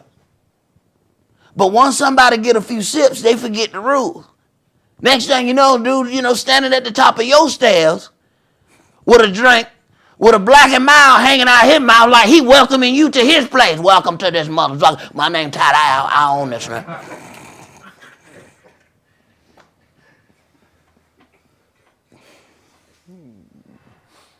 Wow, well, thank you for inviting me, Todd. I see my name on the bill, but apparently you own this mother. Thank you for letting me in. Go ahead, bro. Or an extortioner with such an one know not to eat. For what have I to do to judge them also that are without?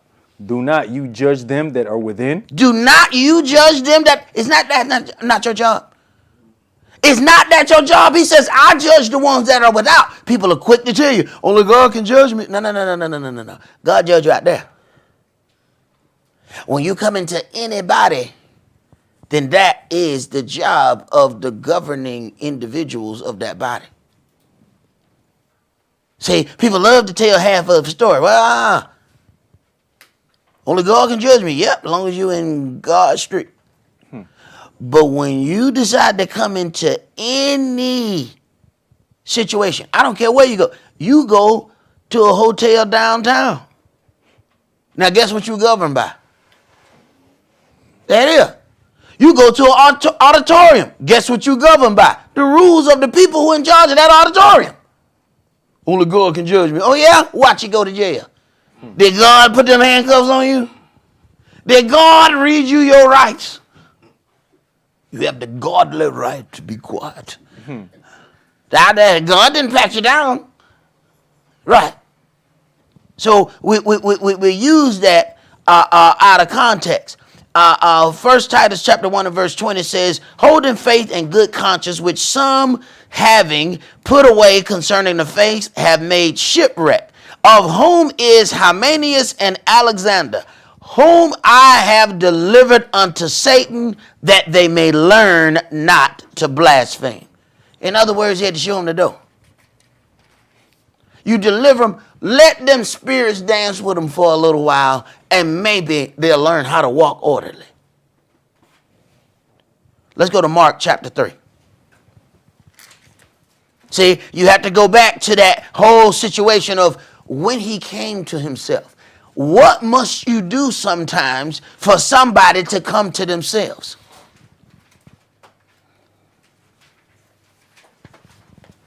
They have to recognize that what you have offered is of value.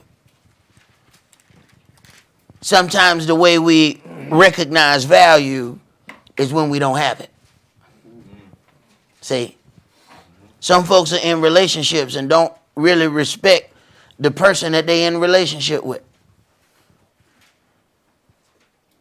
Sometimes they got to lose that relationship and be out on their own. And they realize, man, them biscuits didn't cook themselves. Okay, right. You thought self-rising meant self-cooking. No, no, that's different. No, that's different. They may rise by themselves, but somebody put those in the oven. Right. Now all of a sudden, now you got to realize it sure is cold at night. What happened? My cuddle time gone. Right. Mark chapter 3, let's start at verse 13. And he goes up into a mountain and calls on to him whom he would. And they came on to him. And he ordained 12 that they should be with him. He ordained 12. Now think about all of these people he has taught, all these people he has healed. Understand something. We don't really understand Yeshua's ministry. all the things that people have said to us, they have never really clarified his ministry. Listen, go ahead. And that he might send them forth to preach, and to have power to heal sickness, and to cast out devils. Now remember, now he first had 70, but they got offended, and they didn't follow him no more. So he's back down to his original 12. Go ahead. And Simeon he surnamed Peter, and Jacob the son of Zebedee, and Johanan the brother of Jacob, and he surnamed them Boanerges, which is the sons of thunder, and Andrew, and Philip, and Bartholomew, and Matthew, and Thomas, and Jacob the sons of Alphaeus, and Thaddeus, and Simeon the Canaanite, and Judas Iscariot, which also betrayed him, and they went into an house. And the multitude comes together again, so that they could not so much as eat bread. And when his friends heard of it, they went out to lay hold on him, for they said, he is beside himself. So we see that he has ordained 12. All right. So he has then set these individuals are the ones that he is teaching. Now let's go to Matthew chapter 17. So he has these that he has ordained, and he deals with these differently than he deals with the masses. Matthew 17, and let's start at verse 14. We're going to read verses 14 through 21. And when they were come to the multitude, there came to him a certain man, kneeling down to him and saying, Adonai, have mercy on my son, for he is a lunatic and sore vexed. For oftentimes he falls into the fire, and oft into the water. Okay, stop right there for a second. How many of us would have been actually, honest enough to say that our child was a lunatic? Because see, some folk, you tell them, all right, look, this is something that, your child has done. When folks really trying to do something, they be like, all right, well, let me see how I can work with it. Other folks will see how they can blame it on you. Right away. Well, my kid, no, my kid don't be falling into the fire. The fire be moving. Oh, okay. So I didn't set the fire right. It wasn't that your kid fell into the fire. I set the fire too wide. Oh, okay. Right. Go ahead. What's that saying? It takes a village to raise the child, right? Mm-hmm. But if you take the child out the village, that means you don't want the village to say nothing. Exactly. You don't want the village input. Go ahead. And I brought him to your disciples, and they could not cure him. Then Yahshua answered and said, O faithless and perverse generation, how long shall I be with you? Now, you know what? Somebody who's really trying to uplift people with loving speech, faithless and perverse. I mean, what kind of motivational speaker is Yahshua? I mean, how many offerings is he going to get after he says, oh, faithless and perverse generation? I mean, he just said like you and everybody like you is faithless and perverse. He didn't just say like a few of y'all. He said like the generation, like everybody of your age group, y'all are faithless and perverse. This is not how you build a good following. Something says that he doesn't really care about building a following. He answers and said, "O faithless and perverse generation." Go ahead. How long shall I suffer you? Bring him hither to me. Uh-huh. And Yahshua rebuked the devil, and he departed out of him, and the child was cured from that very hour. Mm-hmm. Then came the disciples to Yahshua apart. Now, these disciples, these are people he's directly teaching, okay? They come to him on the side. Okay, why were we not successful? Go ahead. Why could not we cast them out? And Yahshua said unto them, because of your unbelief. Because your unbelief. You don't believe right. Keep reading.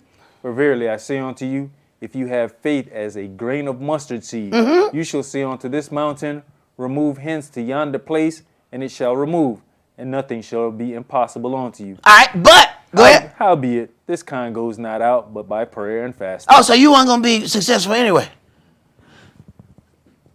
So why he say that to start with? He could have easily made them feel good, but he never misses a teaching opportunity. He gives a damn about their feelings. All of this, they wasn't going to be successful, no way. But he did not miss an opportunity to say, you need to increase your faith. Man, he always be on me, man. He be hard. You know, I don't understand. I mean, do the brother love me or not? You know what I'm saying? It's hard to tell this brother, man. I mean, you know, that's what I was doing right. You know what I'm saying? And the brother gonna call me faithless and perverse. You know what I'm saying? Tell me I ain't have no faith at all. You know? Why he be on me like that? Okay. All right. Let's go to John chapter 17.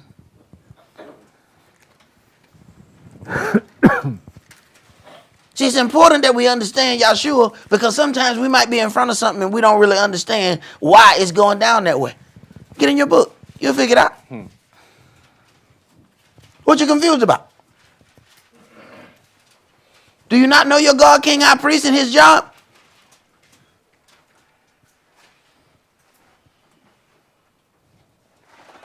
Why is he purposely harder on them than he is on some of the other people?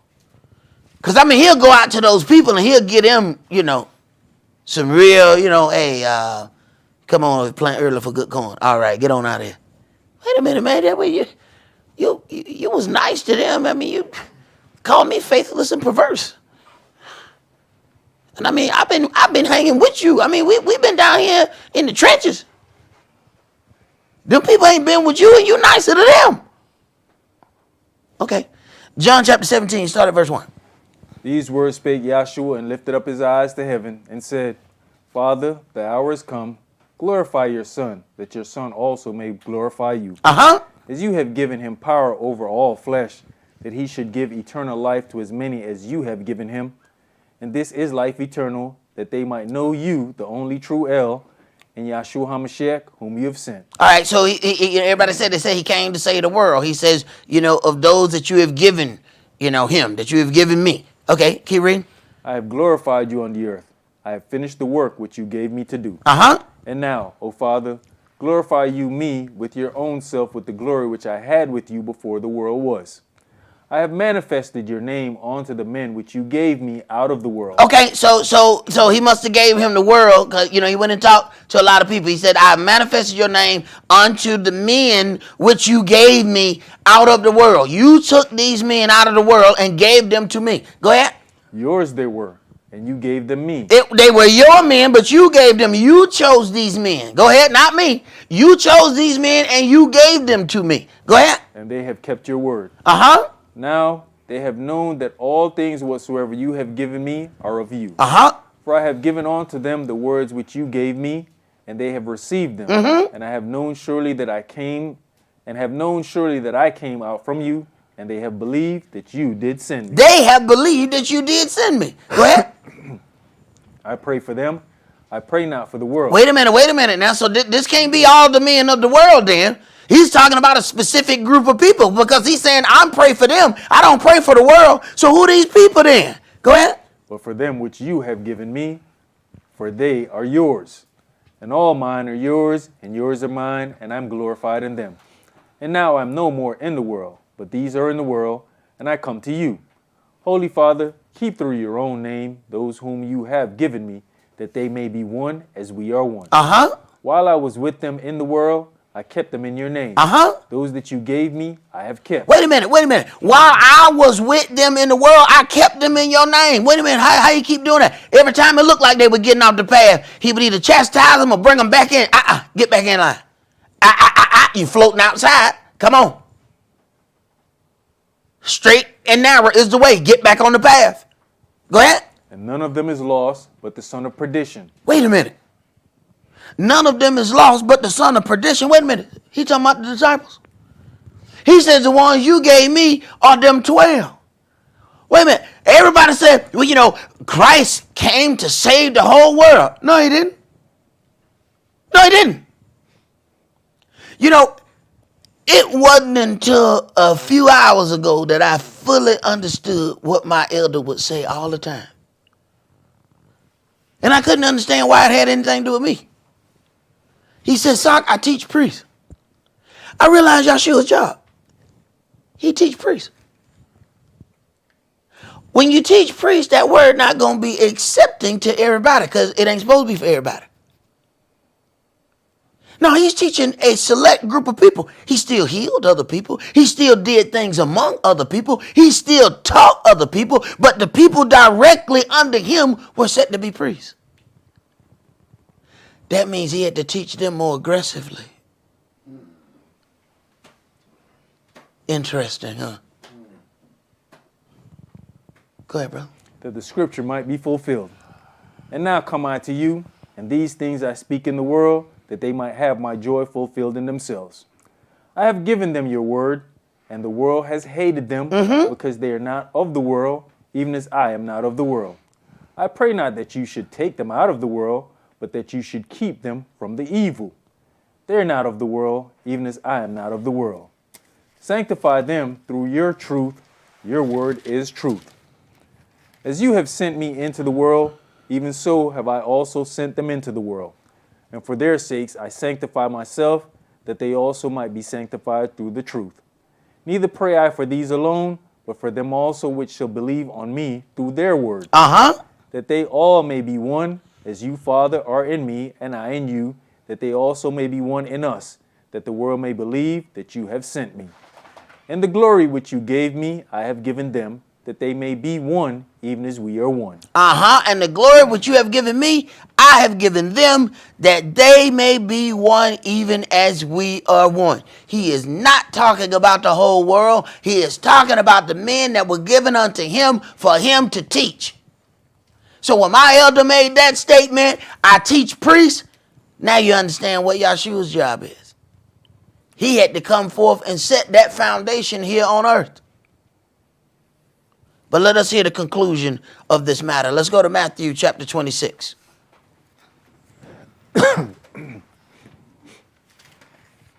Matthew chapter 26, and we're going to start that at verse 14. And we're going to read 14 through 25.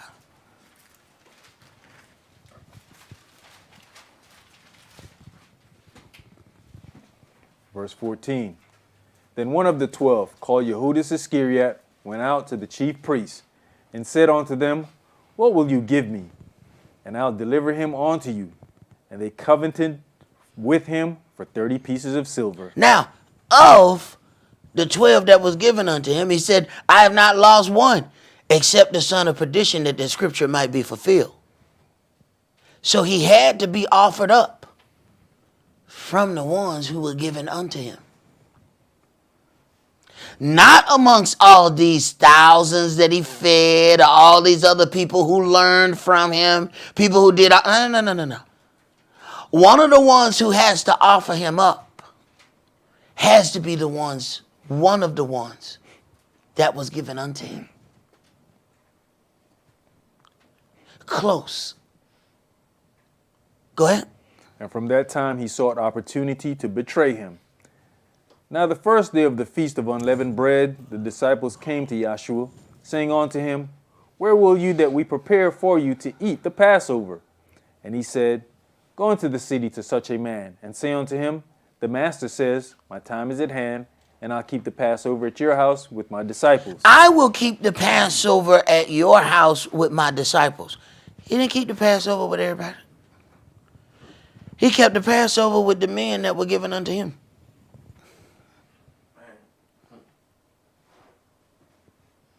He said, I kept them in your name. You know, the ones that you gave me? Right, them the ones he had Passover with. Folks want to go get that long lost Uncle Joe and get their cousin P. You know, get cousin P and invite him to Passover. He don't know what Passover is. He think it's Hebrew Easter. He done came with a white suit on. Did you even explain this? He didn't keep Passover with everybody. Everybody swear, oh, he came for the whole world. He came for them 12. Everybody else he was dealing with in the process of teaching them 12. Everything else that happened, he is teaching them 12. Because, hey, he only got a limited time to be here. Y'all got to carry on after him. All right. Every other thing happens for their admonishment, for their growth. That's why he didn't give a damn about their feelings. Look here, man, I got a limited amount of time, and y'all need to figure it out. So I ain't got time to be playing with your feelings. Read, priest. And the disciples did as Yahshua had appointed them, and they made ready the Passover. Now when the even was come, he sat down with the 12. And as they did eat, he said, Verily I say unto you, that one of you shall betray me. And they were exceeding sorrowful, and began every one of them to say unto him, Adonai, is it I? People also don't see the grace that Yahshua has. Everybody want to know who the deceiver is, who the betrayer is going to be. He won't be a betrayer if they tell, because the rest of them going to beat him to death. Yahshua even protects his betrayer. But why not? Because if something happens to him, they have to pick another betrayer. You ever wonder where you fall on the list?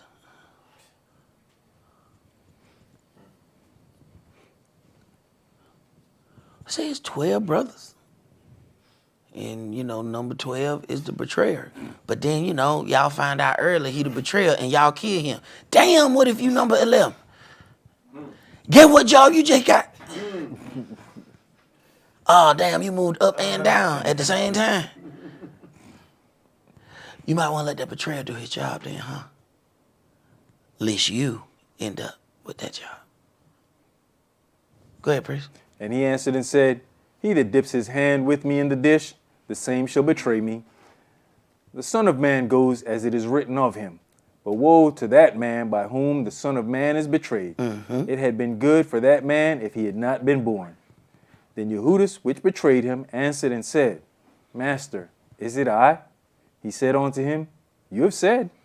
Even the betrayer don't know that he's a betrayer.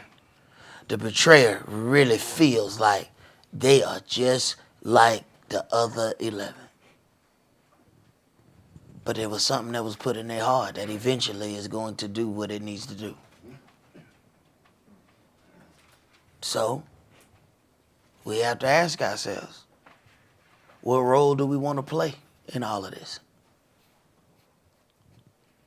Somebody has to be a servant, because when it comes down to Yahshua coming and setting forth a righteous governmental system, we can get all the way to the end if we want. We can talk about the thrones, but let me tell you something. You don't get to the thrones without the servants. All of that's taking rulership with Yahshua, those are servants that has taken part of his kingdom. People are picking their next job, whether they know it or not. That's all that we're going to do for today. Remember the Sabbath to keep it holy. Shabbat shalom. Shabbat shalom.